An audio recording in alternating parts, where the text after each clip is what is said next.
ખાતે કોંગ્રેસના મધ્ય સ્તરનું કાર્યાલયનું ગઈકાલે રાત્રે ઉદ્ઘાટન લોકસભાના ઉમેદવાર ઋતિકભાઈ મકવાણાના વરદ હસ્તકે કરવામાં આવ્યું હતું। ત્યારે ઋતિકભાઈ મકવાણાને સુરેન્દ્રનગર જિલ્લાના કોંગ્રેસના મધ્ય સ્તરના કાર્યાલયના ઉદ્ઘાટનમાં રિબિન કાપીને સુરેન્દ્રનગર જિલ્લાનું કોંગ્રેસનું મધ્ય સ્તર કાર્યાલયને ખુલ્લું મૂકવામાં આવ્યું હતું। ત્યારે સુરેન્દ્રનગર જિલ્લાના મધ્ય સ્તરના કાર્યાલયના ઉદ્ઘાટન પ્રસંગે તમામ જ્ઞાતિ જાતિ વર્ગના લોકો મોટી સંખ્યામાં ઉપસ્થિત રહ્યા હતા। ત્યારે સુરેન્દ્રનગર વઢવાણ શહેર કોંગ્રેસ પ્રમુખ મહેન્દ્રભાઈ પરમાર, કાંતિભાઈ તમાલિયા તેમજ ધર્મેન્દ્રસિંહ પરમાર, સુરેન્દ્રનગર જિલ્લા કોંગ્રેસ પ્રમુખ પછી તેમજ કુરેશીભાઈ, તેમજ લોકસભાના કોંગ્રેસના પ્રભારી તેમજ બકાભાઈ દવે અનેક મહાનુભાવો સુરેન્દ્રનગર ખાતે કોંગ્રેસના મધ્ય સ્તરના કાર્યાલયનું ઉદ્ઘાટન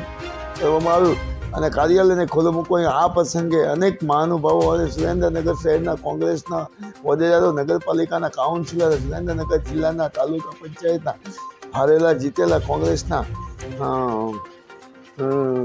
સદસ્યો પણ ખાસ અને શહેરીજનો પણ મોટી સંખ્યામાં સુરેન્દ્રનગર ખાતે કોંગ્રેસના મધ્ય સ્તરના કાર્યાલયના ઉદ્ઘાટન પ્રસંગે વિશાળ જનમેદનીમાં લોકો ઉપસ્થિત રહ્યા હતા અને સુરેન્દ્રનગર જિલ્લાના લોકસભાના કોંગ્રેસના ઉમેદવાર ઋતિકભાઈ મકવાણે સુરેન્દ્રનગર ખાતે કોંગ્રેસનું મધ્ય સ્તર કાર્યાલયનું ગઈકાલે ઉદ્ઘાટન કર્યું અને સુરેન્દ્રનગર ખાતે કોંગ્રેસનું મધ્ય સ્તર કાર્યાલય ખુલ્લું મૂકવામાં આવ્યું હતું। માયાજાર ન્યૂઝ ચેનલ, જયેશ ચૌહાણ, સુરેન્દ્રનગર।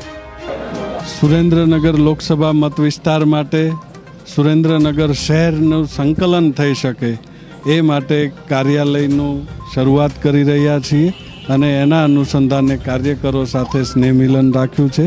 આગળના દિવસોમાં શહેરી વિસ્તાર માટેની કામગીરી કેવી રીતે કરવી એ અહીંયાથી કરીશું।